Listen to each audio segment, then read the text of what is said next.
Dakle, naš prijedlog amandmana na rezoluciju o osudi, zabrani, promovisanja, veličanja ideologije i simbola nezavisne države Hrvatske, ustaštva, nacističke, fašističke ideologije i simbola naslova u cijelom tekstu rezolucije, mi predlažemo da iza riječi ustaški doda se riječ i četnički.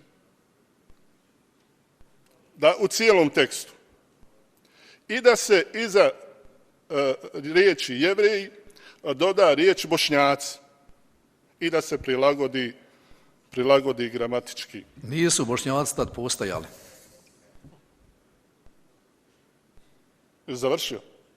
Jesam, bili ste muslimani, tad niste bili bošnjaci. A ko te šta pitao? Pa ja vodim skupštinu, ja imam pravo da kažem. Po poslovniku. Jesi kazao? Jesam, i nastavite. Niko te ništa nije pitao. Nastavite, imam pravo Ajde, završi. kao potpredsjednik da kažem po poslovniku što mislim. Izvolite.